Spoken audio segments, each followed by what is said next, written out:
الحمد لله رب العالمين والصلاة والسلام على سيدنا محمد وعلى آله وصحبه أجمعين وبعد. Spirituality in Islam, such a difficult topic even to address. It's not easy, it's quite tricky and sometimes slippery. But inshallah we'll try our best to handle this subject. Bismillah.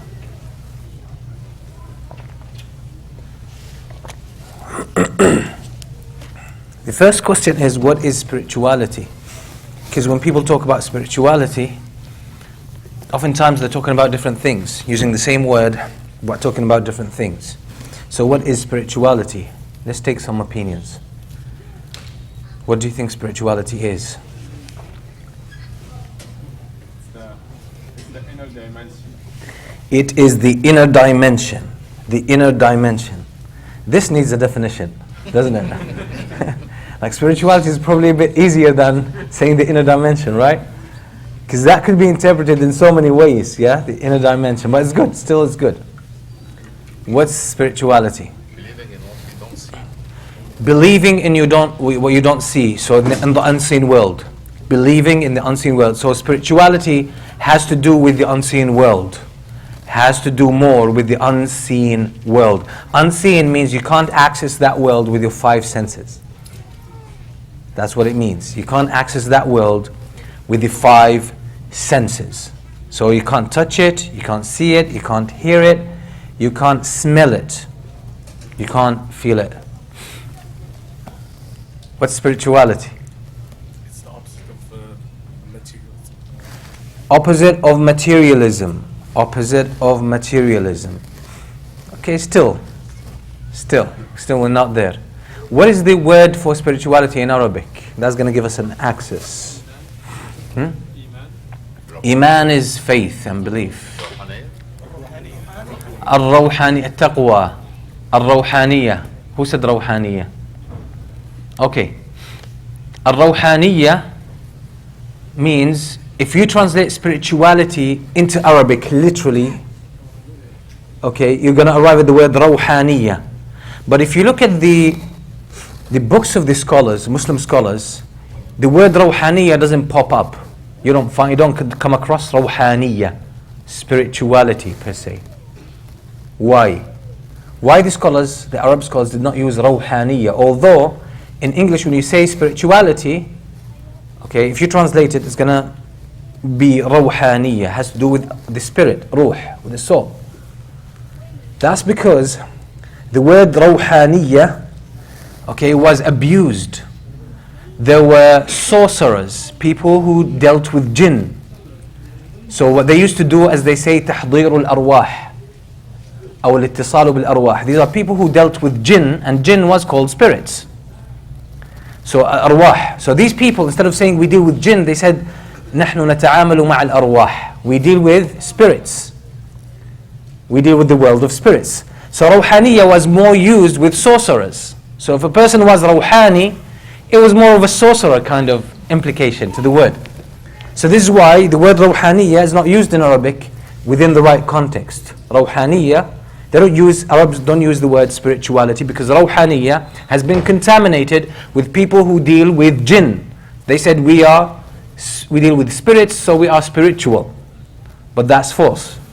Because these people, when you deal with jinn in Islam, you know, in order to deal with jinn, and in order to get jinn to cooperate with you, you need to commit kufr. You need to commit kufr. So, that's why the word Rawhaniyya is not being used in Arabic. So what is the word for spirituality in Arabic? Someone said taqwa. But taqwa is not exactly identical to what we mean by spirituality. What? Ma'nawiyya. No, ma'nawiyya is more of a... No, ma'nawiyya is different. It's more of a, you might say, the moral side of things. The moral side of thing. Or the moral side of thing. Or the intangible side of thing, but not necessarily spiritual. What's the word? Tazkiyah, yes. Tazkiyah. Tazkiyah is used, it's a Quranic word. Tazkiyah is used in the Quran so many times. And tazkiyah in Arabic, what does, linguistically speaking, what does tazkiyah mean?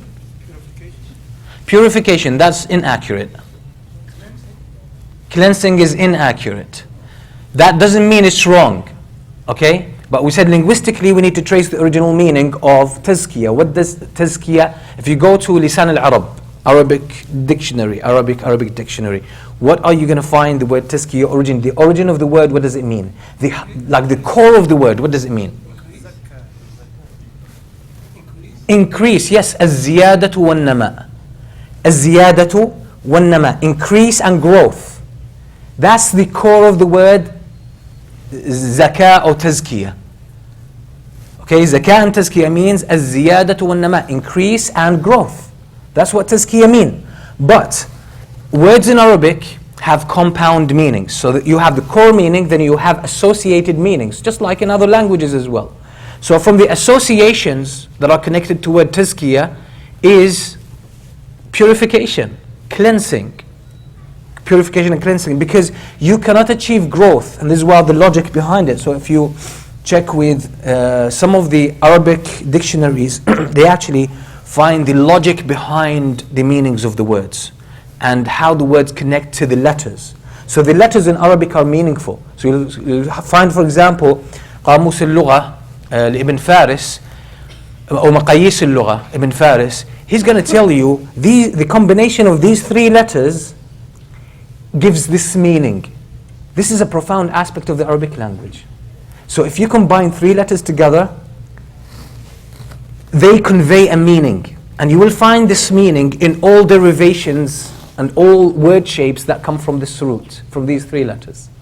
So you'll find, for example, Ibn Faris saying, in Ma'jam Maqayis al-Lugha, he would be saying, zakah, for example. أصل يدل على النماء. This is a core that means increase and addition or growth. But in Arabic, or in any, even in logically speaking, if you want to grow something, you want to grow some kind of plant, before you grow it, what do you need to do with the land? Cultivate it, right? You need to remove the weeds, right? Move the weeds, the grass, everything else. Clear the land, prepare it, then you plant the seed for it to grow. So this is why the Arabs say at-takhliya qabla at-tahliya. At-takhliya qabla at-tahliya. Cleansing, clearing, removing comes before sweetening something. Like let's say you have sea water. It's salty. You want to make tea. Now you're not going to take the sea water, boil it, and make the tea and add sugar to sweeten it. Because even if you add so much sugar, still the salt will be there and you're going to taste it. You'll find the taste. It will spoil the taste of tea, right? So they would say before you are able to use the water and drink it and do anything good with it, like tea or cook with it, you need to remove the salt, takhliya. So take out the impurities, cleanse, and then if you want to sweeten it, you want to do something with it, that's step number 2. So the same thing for a tazkiyah within an Islamic context. This is why the scholars usually say you need to make takhliyah, remove the bad stuff, clear it, and then bring about the good stuff. And this is why Ibn al-Qayyim, for example, he says, القلب لا يصلح إلا أو القلب لا يقبل الحق إلا إن خلا من الباطل.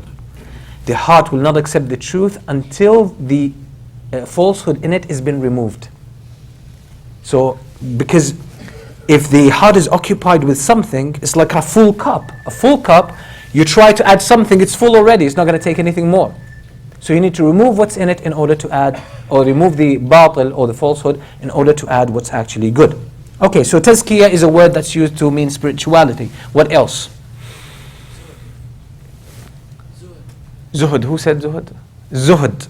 Okay, zuhud has also been used, but zuhud is more of living a life of austerity, living at only like consuming the basics. So abstaining from luxuries, abstaining sometimes even from normal, the normal things that people consume.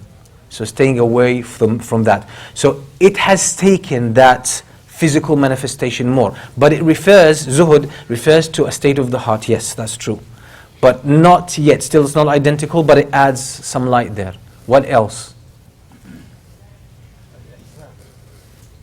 Al-Ihsan, yes. I was hoping no one would say this now. Okay. Al-Ihsan, yes. But I'm gonna revisit this later on, inshallah. Again, what the scholars, when they talk about these things, spirituality, what do they use in the Arabic language? And they translate it into English. And the title of this series of talks is that thing, Al-Qalb. The scholars talk about Amrad al-Qulub. They talk about Al-Qalb al-Salim. They talk about the heart. They talk about the heart. Because the spirituality has to do with the inner dimension, so it has to do with our hearts. It has to do with our hearts. It has to do with our souls. So, because the word Ruh and Rawhaniyya has been confiscated, has been taken by those sorcerers who deal with spirits and deal with jinn, so this word has been contaminated. The scholars, what they have been using, they've been using the heart that is more associated with the soul. The heart. So they would say, treating the heart, fixing the heart, ailments of the heart, diseases of the heart, growing your heart, paying attention to your heart, and so on and so forth. So the scholars have been saying, or been talking about al-qulub, tibbul qulub, medicine for the hearts, spiritual medicine. How to deal with the hearts, the states of the heart. So they focused on this. And they say, for example, as well, tarqiqul qulub. This is where al-raqa'iq comes from. Al-raqa'iq in the books of hadith, you'll find babur al-riqaq or babur raqa'iq. That means heart softeners. Heart softeners. These are spiritual stuff. And they have to do with the unseen world. They talk about matters of the unseen mainly. Things about the hereafter, things about the names and attributes of Allah, things about what's going to happen after death, things that happened prior to our birth into this world. What happened previously, the covenant that Allah has upon us, the history of Adam alayhi salam, he was in Jannah, description of paradise, description of the hellfire. These are all in Bab al-Raqa'iq. You'll find them in the heart softeners. In the heart softeners. Okay, so this is a glimpse, generally speaking, linguistically and in general, when we talk about spirituality in Islam, that's how it's been expressed. Using hearts, using az-zuhd, using heart softeners again, things like that. But it has to do more with the unseen world, This is not enough, but it's just an introduction. Now we want to see what spirituality in Islam actually is, because we have a lot of forms of spirituality. Today, you're going to have Christians, Catholics, Orthodox, Protestant, Baptist, and they have spirituality. And they enjoy it, and they feel it, and they like it. You're going to have some Jews who have some spirituality. And they enjoy it, and they feel it, and they like it, and they tell you, I feel high when I'm practicing my spirituality. You're going to have Buddhists who have moments of spirituality, and they tell you there's nothing like this in the world. And they enjoy it, and they love it, and they get high, really high, without drugs. And you're going to get Hindus who as well have their form of spirituality. So some forms of yoga, not all yoga, a lot of yoga has been taken and made more into a sport. So a lot of the religious stuff has been removed. But still there's a lot of yoga traditions that still maintain their religious origins. So you're going to get a yogi, okay, who actually feels high most of the time. He's spiritual. He's living in a bubble of spirituality. You speak with these people, you can see that they have a high level of spirituality. You're going to have a lot of these new age spirituality move, okay, like Deepak Chopra, like Wayne Dyer, a lot of these people, especially those who believe in the law of attraction, a lot of these people are actually experiencing spirituality. This is why meditation is everywhere today. Even in the workplace, they teach people to do meditation. Meditation is a Buddhist, Hindu practice. It's an Eastern practice and spiritual practice. So, what is different about spirituality in Islam? What is different about spirituality in Islam? By the way, we're going to talk about all these forms of spirituality either tomorrow or day after tomorrow. We'll talk about authentic spirituality and inauthentic spirituality. Good spirituality and dysfunctional spirituality. from an Islamic perspective. So we're going to talk about these things and what's wrong with these traditions or these spiritual practices from an Islamic perspective. So spirituality in Islam is balanced. Spirituality in Islam is balanced. So Islam looks at the human being as a combination of things. So we have the bodily aspect of who we are. We are made of a body, physical body. We also have the mind, intellectual mind, the thinking mind. You think, you analyze, you calculate, you study, you go to university, you study information, you can store, retrieve information, you can analyze it, you can deal with it with your logical mind. This is the mind, al-aql. And then third, there is ar-ruh. Ar-ruh is the invisible part of who you are. That's part of the unseen. وَيَسْأَلُونَكَ عَنِ الرُّوحِ, as in Surah Al-Isra, قُلِ الرُّوحُ مِنْ أَمْرِ رَبِّي.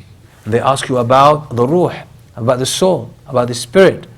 Tell them ar-ruh is from the matters that belong to Allah. Knowledge of this belongs to Allah. So you don't know. Your reality is your soul.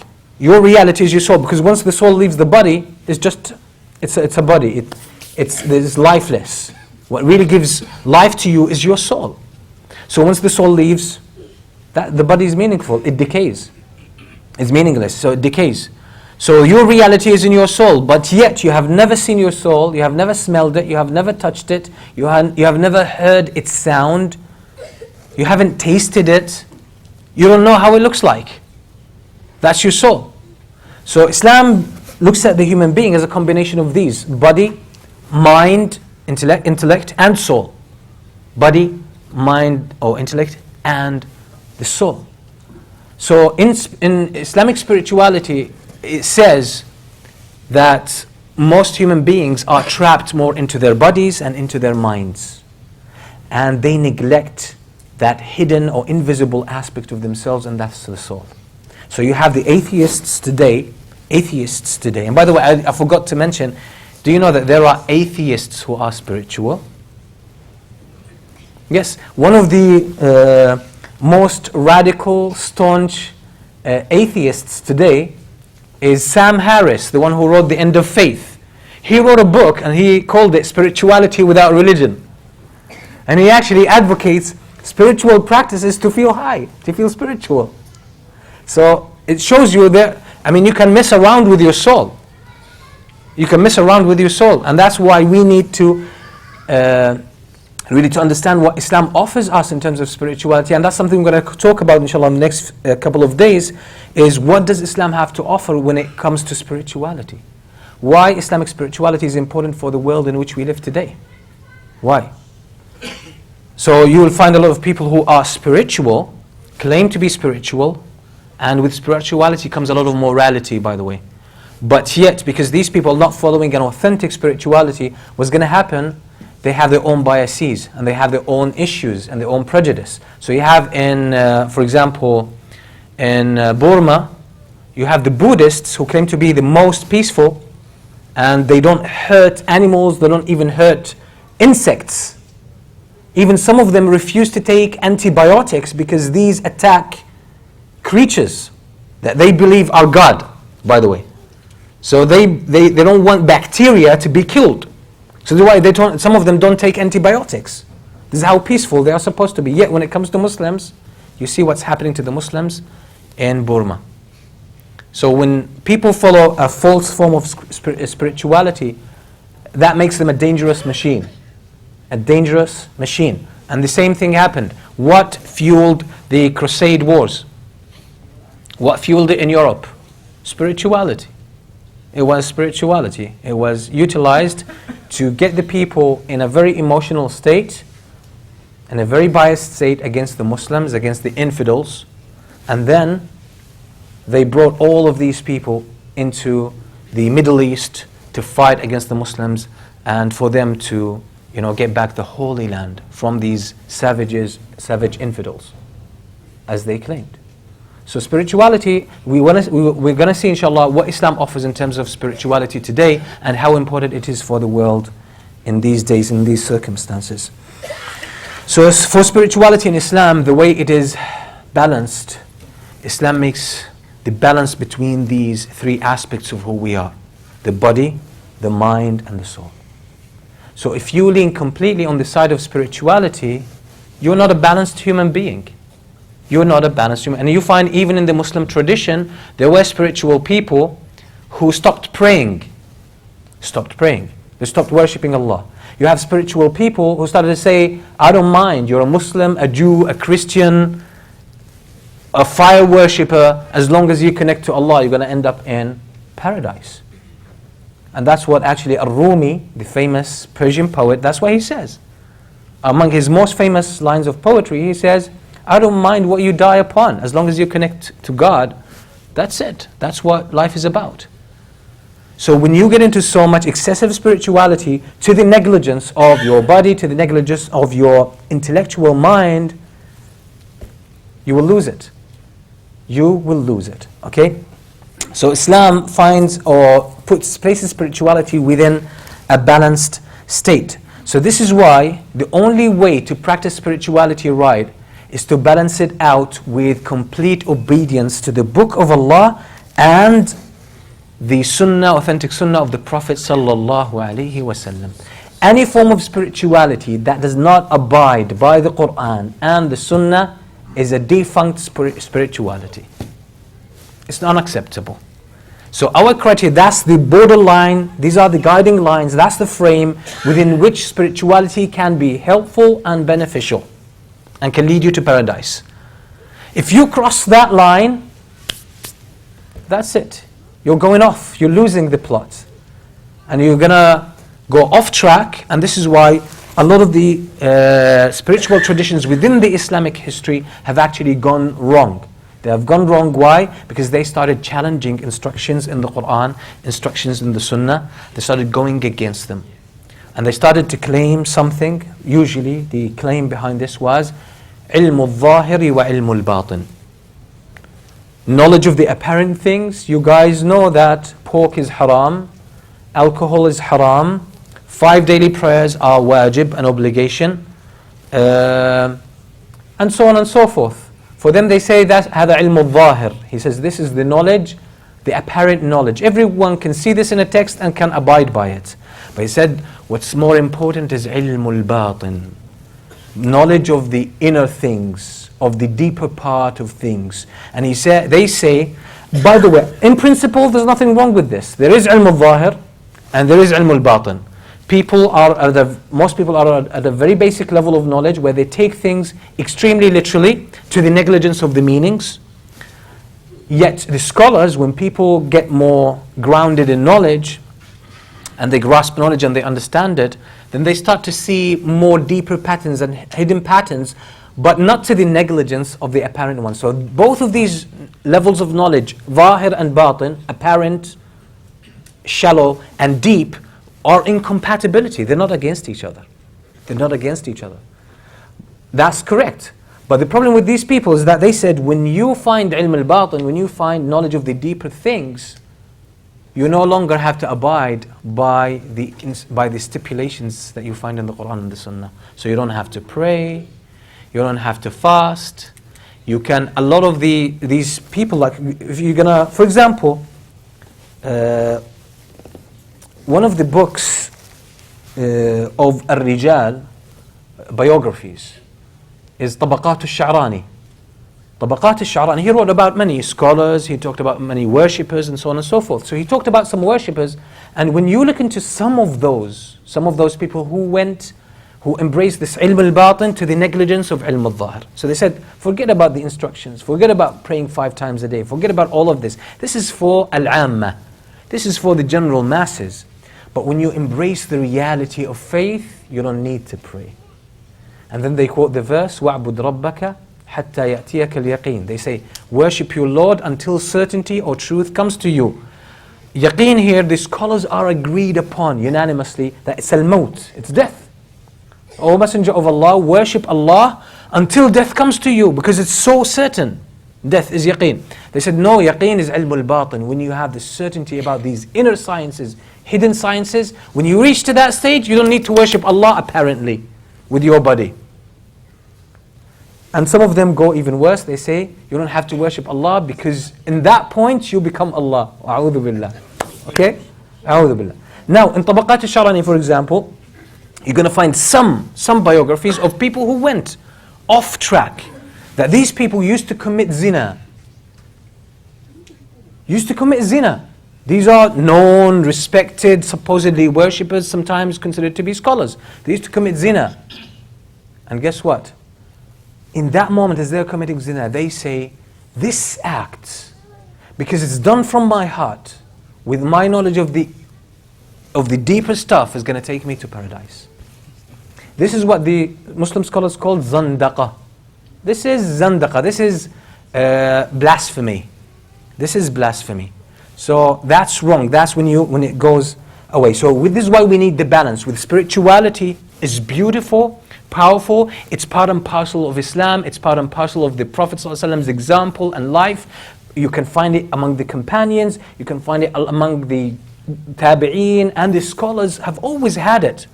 Have always had it. But it was in a balanced manner. So we need this balance between being spiritual, but it has to be within the frame and within the guidelines of the Quran and the authentic Sunnah of the Prophet sallallahu alaihi wasallam. That's how Islam looks at spirituality. When spirituality breaks out of these boundaries of the Quran and the Sunnah, it's no longer authentic spirituality. It's false, it's wrong, it probably will take you to the hellfire.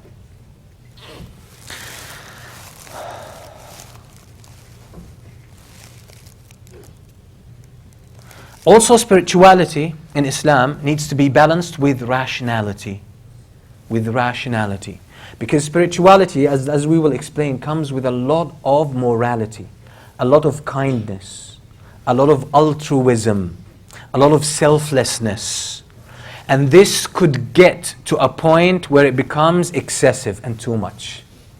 This is why in the biographies, again, ilm al-rijal, and the biographies, when you study the lives of some people, they would say, for example, the hadith, the scholars of hadith. Do we take hadith from this person, from this scholar? They would say, كان لا مطعن في ديانته وأمانته. There is no criticism against his religiosity and against his righteousness. Righteous person, top righteous. لكنه كان صاحب غفلة. لكنه كان غافلا. But he was a person, أو كانت فيه غفلة. But he's a person who had this kind of heedlessness. Why? He was too nice, too naive, too naive, too naive. What does this mean? That leads, because sometimes when, spirituality, when it's balanced with rationality, you get a point of balance. You find the sweetness, it's a spiritual state. You literally feel high. In a spiritual state, you literally feel high. You feel this sweetness. That's why we're going to come to this. The Prophet ﷺ called it halawatul iman. You find the sweetness. It's beautiful and it's so serene, and somehow, sometimes it could take you away from tending to the immediate reality. Let's take an example. An example is khushu'. Khushu' is a spiritual state. When you have khushu', you don't pay so much attention around, right? You're absorbed, you're engaged fully in that exercise. That's spirituality. That's part of spirituality. Spirituality gives you this. So it absorbs you, it takes you, so you stop paying so much attention to the details around you. That's spirituality. Now, that's okay when you are praying. That's okay when you are reciting Quran. That's okay when you are making dhikr. But to live your whole life in that state, that means you will miss out on your living. You will miss out on your relationships with people. So you're going to find sometimes people are so nice, they're always in this serene state, even when they give you salam, salamu alaikum, how are you, little brother? Right? Someone does something wrong, they say, no, that's fine, he doesn't mean anything bad, he must have an excuse, right? And so on and so forth. Like there is a story that's mentioned by one sheikh from Jeddah, and he said, he was part of this kind of spirituality. So he says, we were going out as a group of people together, and we were trying to advise people. So he says, we saw someone who was like who threw up, he vomited, and you could smell this was alcohol.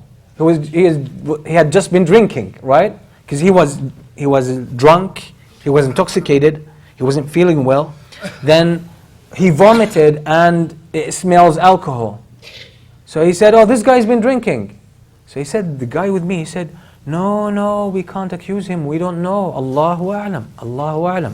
So maybe that's something else that smells. I'm sure it's something else. No, this brother is all right, there's nothing with him. Something like this, okay? So this kind of excessive spirituality is going to take you away from reality. It will take you away from reality, so you develop what the scholars call the ghafla. So you become a little bit naive, heedless. You have no clue about what's going on around you. People will play games on you, people will set you up and you don't even feel it. Why? Because you are intoxicated, you're in your own world. So there needs to be a balance as well between spirituality and rationality. Because when you are, for example, in an extreme state of spirituality, you're going to be forgiving, you're going to be very kind. So when someone comes to you and, like, let's say a judge is in a state of spirituality, someone comes to him and he says, this guy took my money, and the other guy starts crying, he says, no, I haven't taken his money and he's just lying against me and I'm such a person, If you are spiritual, you can't judge in that. You're going to feel emotional towards that person. So this is why you need rationality. This is why you look at the life of the Prophet ﷺ. Certain times he was extremely spiritual, but certain times he was decisive, he was logical, he was rational, right? That's another balance. So we have these two aspects of balance in spirituality. Spirituality versus obedience to the Quran and the Sunnah. These are the guidelines. And spirituality, second one, spirituality versus rationality. So spirituality, if you keep it balanced, is going to enhance your rationality. It will give you more insight. Because from spirituality comes basira, insight. And firasa. Insight, you're going to see through things. You're going to understand people's feelings. You're going to see through what they say and what they do. You're going to see through this. Spirituality enhances the sight that's in your heart. You're going to see through things. You're going to develop wisdom when it's balanced. But when it's excessive, it's going to block your mind again. So you need that balance between both of them. So where does spirituality come from? That's a big question. Where does spirituality come from? Spirituality. Where does spirituality come from? In our experience. When you experience spirituality, where does it come from? From the heart. What's in the heart to give you spirituality? It's the soul. It's the soul. In your body, you could experience pain. You could experience pain. When something hurts you, you're going to experience pain. You're going to experience pleasure when you eat. You're hungry, you have the pangs of hunger. You eat, you're going to experience. The taste is going to give you pleasure. These are bodily, physical sensations. Okay? With sexual intimacy, you're going to feel pleasure. That's a bodily feeling as well. That's a bodily feeling. With your mind, what do you get? You get intellectualism.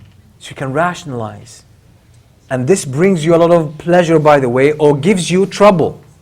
Depends. If you master an intellectual process, if you understand it, analyze it, and deal with it efficiently, you're going to feel some kind of fulfillment. When you understand something and master it in your mind, that gives you a lot of pleasure. That's an intellectual sensation. It comes from that. And when you try to analyze a matter or try a problem and you can't figure it out, it gives you pain. That's an intellectual experience, right? So we have these experiences coming from the body, coming from the mind. But we have experiences that you can never classify as bodily or intellectual. You can never. Where do you get these from? That's from your soul. From your soul. And this is why these cannot be explained, because the soul is part of the unseen world. You can't explain it. You can't explain these feelings. And that's exactly what the Prophet ﷺ said, or what he called halawatul iman, the sweetness of faith. The sweetness of faith. Where does it come from? It doesn't come from a bodily sensation. It doesn't come from an intellectual understanding.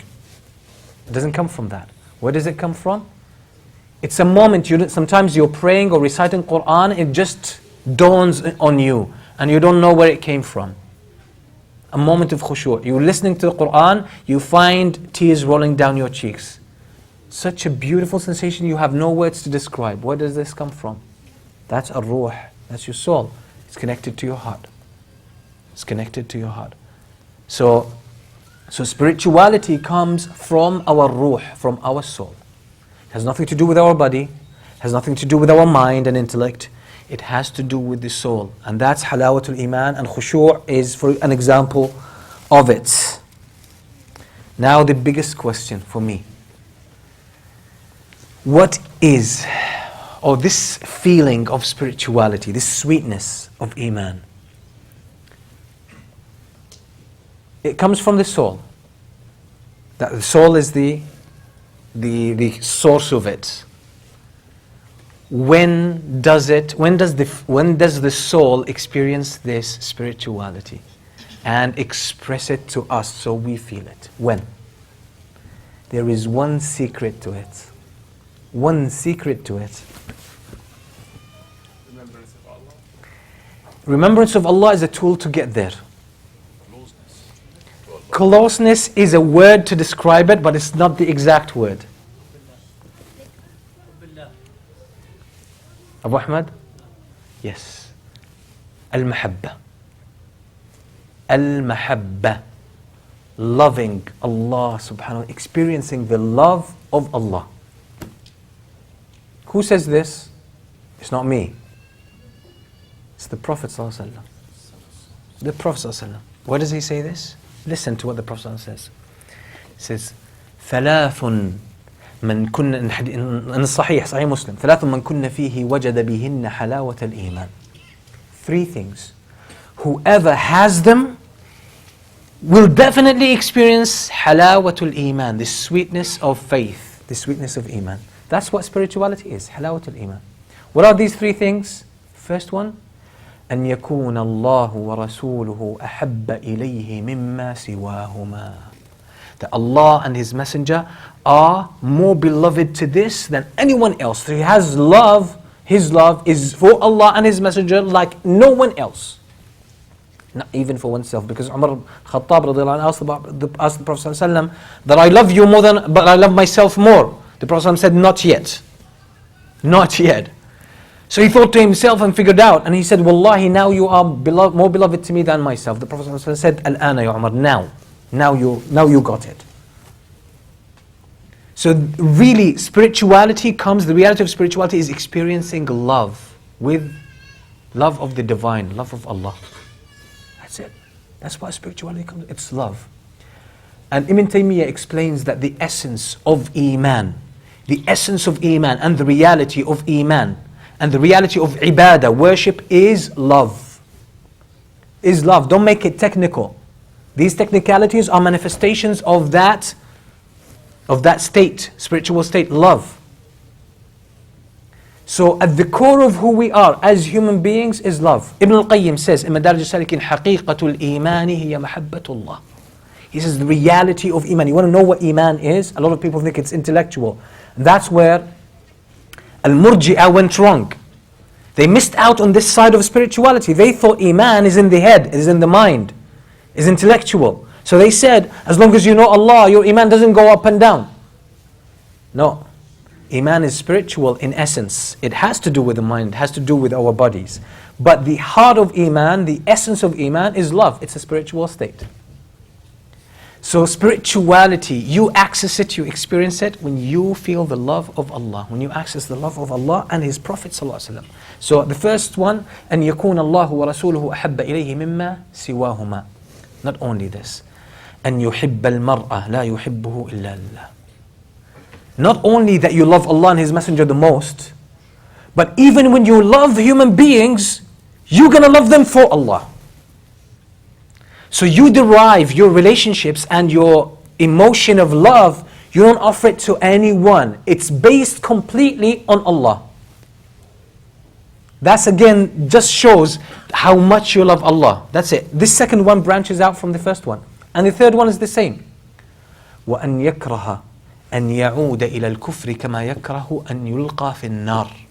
That he hates to go back to disbelief in Allah, to being negligent to Allah, being ungrateful to Allah, just as he hates to be thrown in the hellfire. So that means this person hates that he turns away from Allah because he loves Allah so much. It is so painful to him, just as throwing him in the fire. So for him, he cannot, this person or she, he or she cannot stand even the notion of disconnecting from Allah subhanahu wa ta'ala, or being ungrateful to Allah, or disbelieving in Allah. This is more painful to him than actually throwing him in the fire.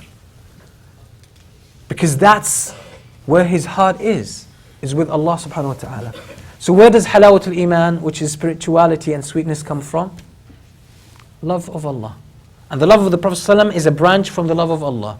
So ultimately, what is the heart, what is the core of our souls? What is the bread and the water of our souls? Love of Allah. Everything in Islam is an expression of love of Allah subhanahu wa ta'ala. Everything. Everything in Islam is an expression of love. And you can trace back everything in Islam, whether it's fiqh, aqeedah, whether it's worship, whether anything, to the love of Allah subhanahu wa ta'ala.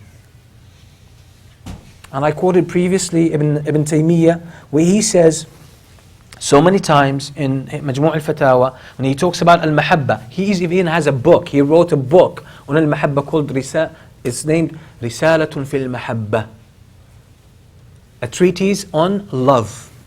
That's Ibn Taymiyyah.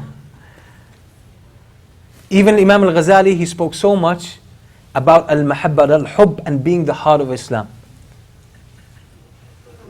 So Ibn Taymiyyah, he says, كل حركة في العالم العلوي والسفلي فأصلها المحبة. He says everything that happens in the upper world, that means the heavens, and in the lower world, that means the earth, the origin of it, the guiding force of it is al-mahabba, is love. Everything. Everything in this life moves out of love for Allah. Only humans and jinn are given the choice either to do things out of love of Allah or for love of other things. So that's where Islamic spirituality comes from. It comes from love. From loving Allah. That's why Tawheed, when you worship Allah alone, that's when you're gonna get spirituality. When you stand up in prayer, you should do your prayer in love. Your love for Allah. And that's going to give you the khushu'. So people usually ask the question, how can I find khushu'? How can I develop khushu'? Forget about all these technicalities, they might help you a little bit. You can feel the love of Allah, you're going to have khushu'. So what's khushu'? What's khushu'? When you are praying, you feel the love of Allah in your soul, in your heart. That's it. And you don't have to ask about khushu'. You're just going to access it, you're going to experience it, and you have no words to express it. I want to show you that love, although it's probably the most common word that we use in all languages, love is part of alam al-ghayb. Love is part of the unseen world. Love is part of the unseen world. Define love for me. Anyone can come up with a definition for love? What is love? What is love? Give a definition for love.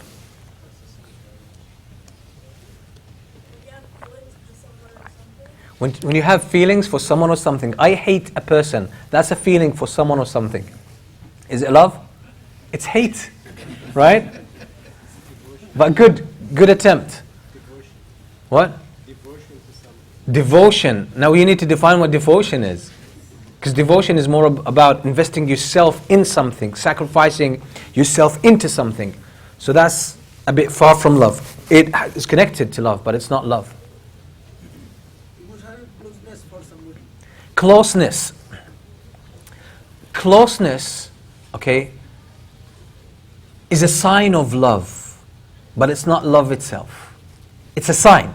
I said emotional closeness. Emotional closeness, even emotional closeness, okay, that's a manifestation of real love. That's a manifestation, that's sometimes how we experience love. It is true. That's probably the best definition we got so far. Jazakallah khair. What is love? You want to make happy somebody, even if you don't like to do things.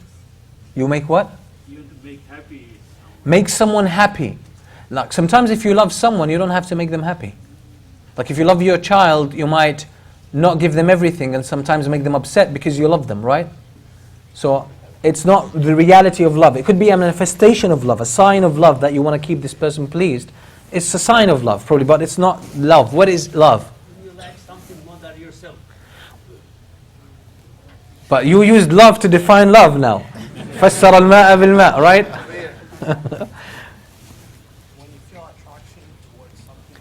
When you feel attraction to someone, but that's a sign of love. It's just a sign and a manifestation of love. It's a consequence of love, a result of love.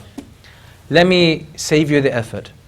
People have been trying to define love. No one has ever found the right definition. Ibn al-Qayyim says in Madarij al-Salikin, he says, الحب أو المحبة لا يمكن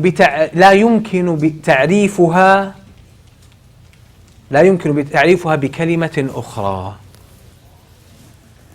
فإذا رحت تعرفها كان تعريفك بحاجة إلى تعريف.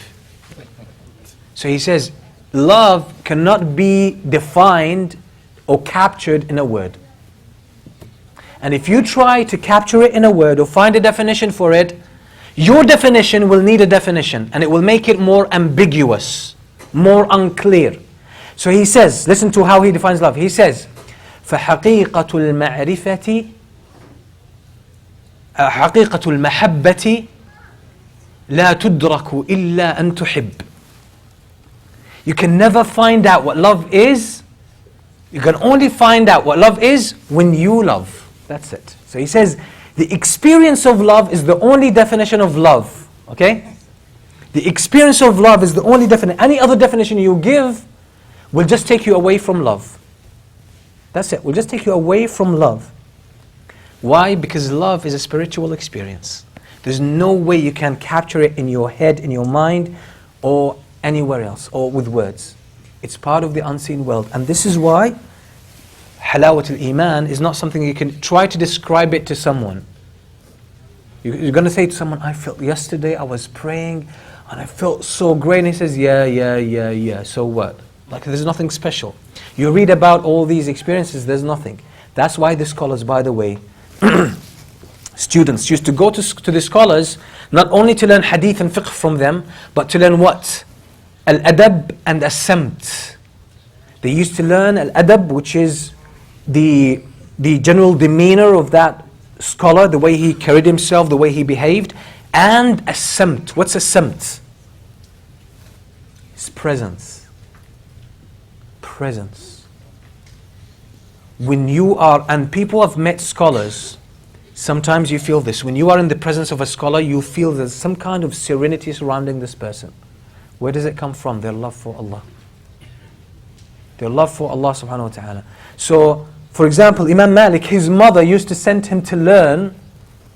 She said, you go and learn adab from your teacher before you learn hadith. You go and learn. So when the scholars mentioned adab and samt, that's what they mean, by the way. It means how to carry yourself, how to behave, and also that state of presence. You learn it from the scholars. This is why Imam Malik, everyone described him, he said, كَانَ عَلَى وَجْهِهِ الْمَهَابَةُ وَالْجَلَالِ. He always had this serenity around him, this awe around him. Okay, so the heart of spirituality comes from experiencing love.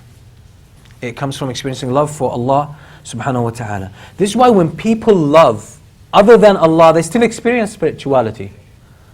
But it's a limping, form of spirituality. It's a corrupt sense of spirituality. This is why it leads to a lot of problems. It leads to a lot of problems and disappointment and heartbreak. But with Allah subhanahu wa ta'ala, there's no heartbreak. There's no heartbreak with Allah. But with human beings, when you put that the essence of who you are, the essence of your soul, you put it where it doesn't belong, your heart will be broken. That's why Imam Al-Qayyim said, "Man ahabba shay'an ghayra Allahi udhiba bihi." Anyone who loves anything other than Allah, that it doesn't mean, oh, I don't love my parents, I don't love, my studies, I don't love my work, I don't love my wife, I don't love my... No, that doesn't mean. But that means when you do not give the love to Allah subhanahu wa ta'ala, and other forms of love branch out from your love for Allah, okay, if you don't get in that state and instead you start loving people or loving things, when you put your love in things in that way, you will be tortured by that thing. And you can see this among lovers. A man loves a woman, they can't wait to meet her, all the time they're obsessed with her, they talk about her, they can't think of anything else. And then they are scared, they are afraid they might lose her. And that makes them more vulnerable, and so on and so forth. But ultimately, something doesn't work out with the relationship. What happens? The heart is broken. And even before the heart is broken, she gets upset. Oh, he can't, he's having a very bad day now. He doesn't know how to please her, right? Oh, she doesn't behave the way he wants. Now he's upset with her, but he loves her at the same time. He's troubled with that. Anything you love like this other than Allah subhanahu wa ta'ala, Allah is going to torture you through it. Why? Because love is for Allah. It's created for Allah. You cannot turn it to other than Allah subhanahu wa ta'ala. Let's look at the spirituality, quickly at the spirituality of the Prophet sallallahu alaihi wasallam. Look at the Prophet sallallahu alaihi wasallam, how he's spiritual. You know what? I'm going to leave the spirituality of the Prophet sallallahu alaihi wasallam because I want to dwell on it, I want to give it more time. So I'm going to leave it for probably tomorrow. There's something about spirituality that we need to understand. Spirituality first in Islam is highly individual. It's an individual experience. We all share something similar, but it's different from one person to the other. It's different from one person to the other. Ibn al-Qayyim talks about the stations, and his book Madarij al-Salikin is mainly about describing these spiritual states. Spiritual states and how they manifest into acts of worship or into emotional states and so on and so forth. So when he talks about these things,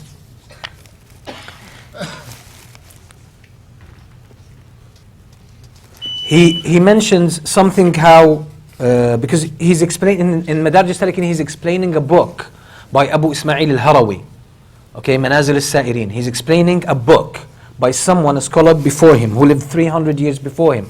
So he's explaining his book, and he basically says, and I'm going to read in Arabic.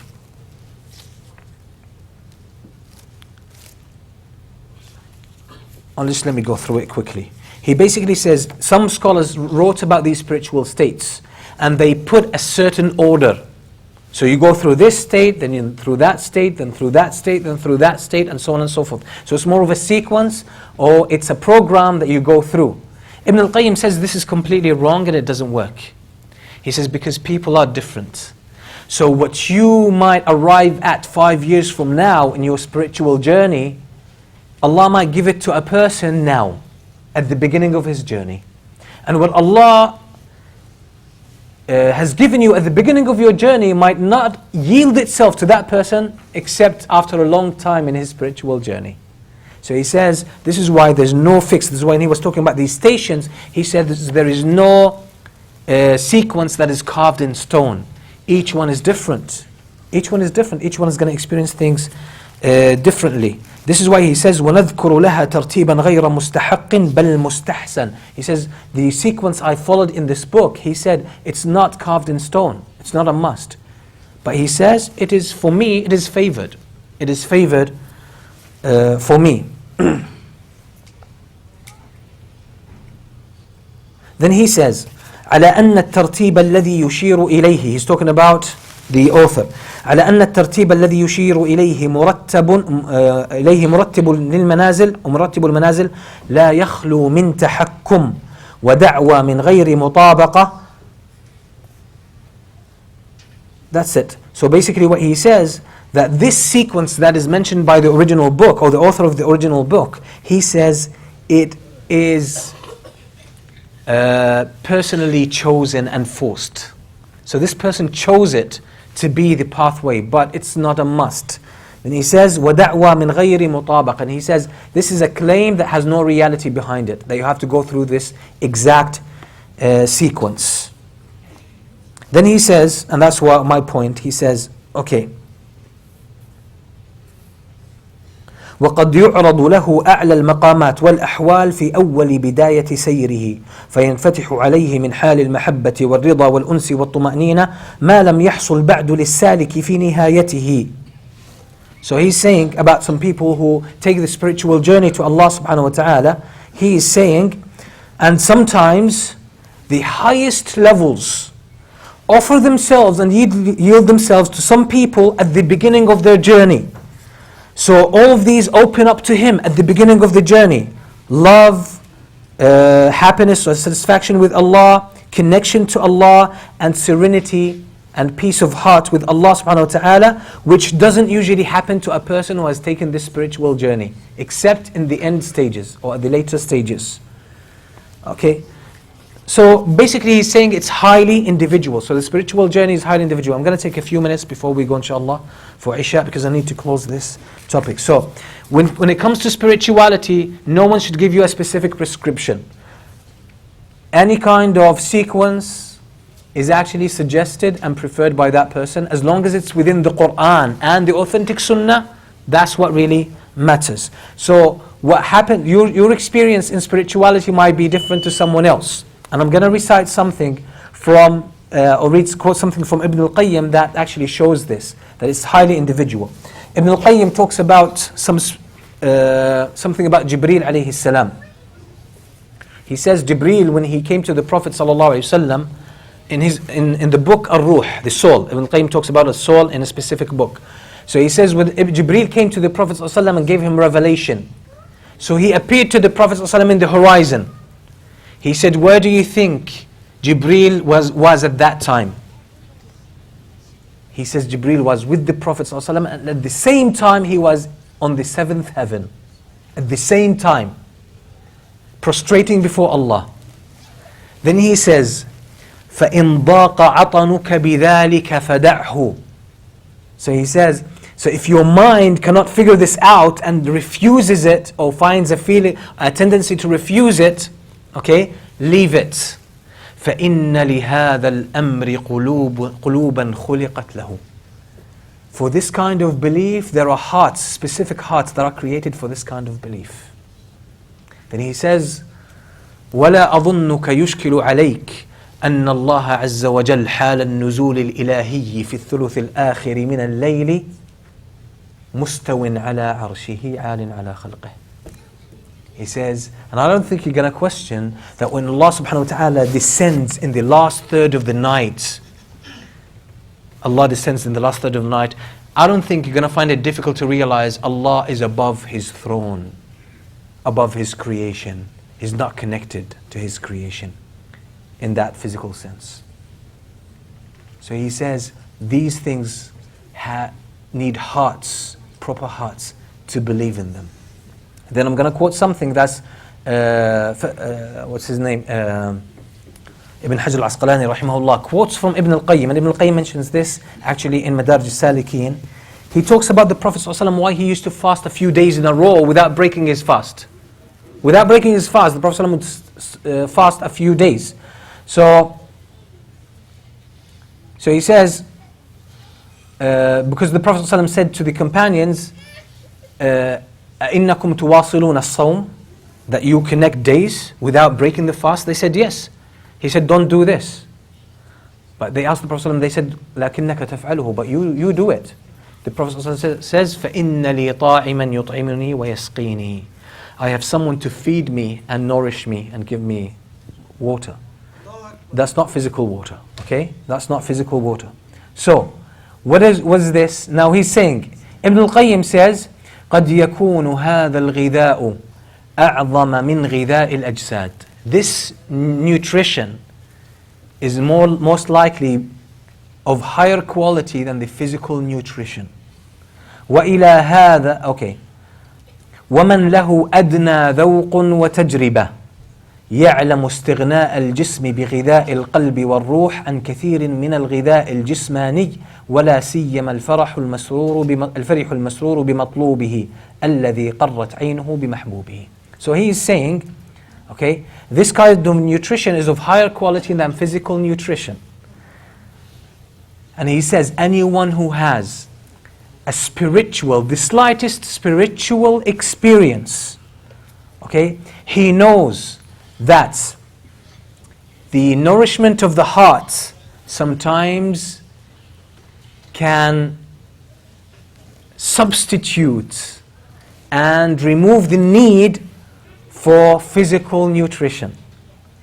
غذاء الأجساد. And he says, especially something that brings happiness to your heart. He says, this is why even if, he says, contemplate the states of normal people. When they love, sometimes they forget hunger. When you engage in something you love, you forget about hunger, you forget about physical, fatigue and so on and so forth. That's what he's talking about. Ibn al-Qayyim talks about this so often. So, spiritual experience is highly individual, quite different from one person to the other. Not everyone gets it.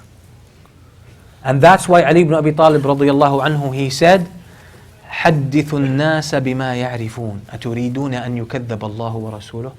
Speak to people about what they can comprehend and understand. Do you want people to disbelieve in Allah and His Messenger? There are people, when you tell them about things of the world of the unseen, things that are in the Quran or in the Sunnah, they tell you, get out of here. Get out, I don't believe in this. You tell them it's in the hadith. They say, I don't believe in this hadith. These people, you should not talk to them about these issues. This is why Ibn Taymiyyah says, most of the believers are laymen, that if they are left without a trial, they would stay on Islam. But if they are exposed to fitna and hardship, these people will lose faith. So he says, what's the best thing for these people is leave them without a fitna. Leave them without a trial. Keep them on their faith. Don't expose them to fitna. That's similar. This is why not all issues of spirituality should be shared with everyone. That's not for everyone. It's not. Because some people might misunderstand it.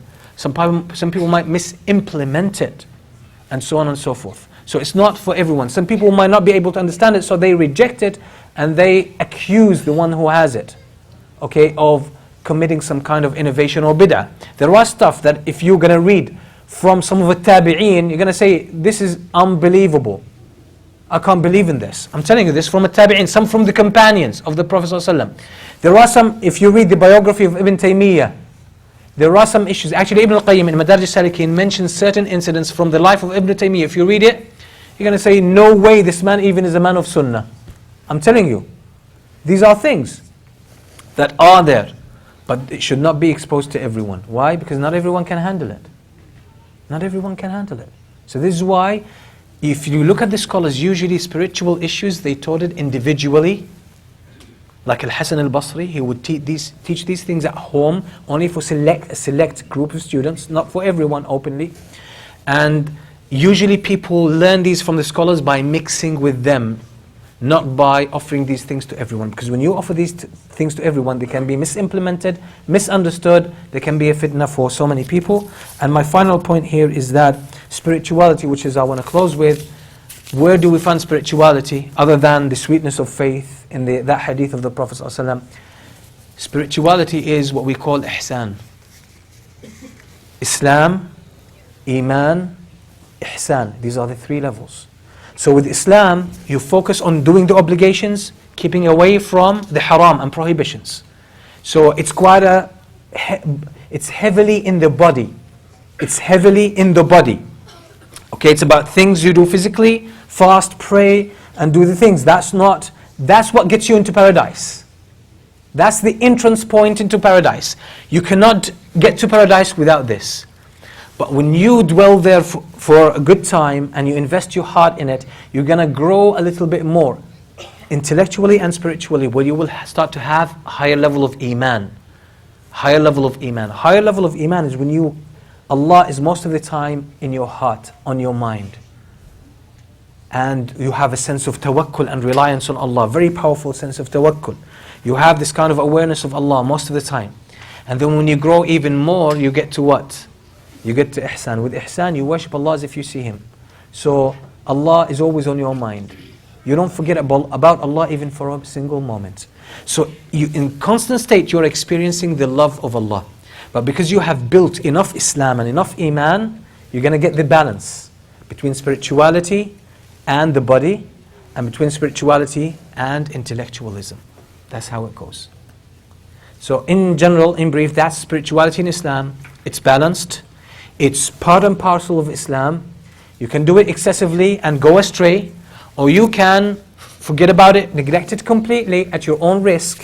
Okay, where you're going to have a lot of problems and you're not going to experience a'malul qulub, the actions of the heart. The actions of the heart are all spiritual.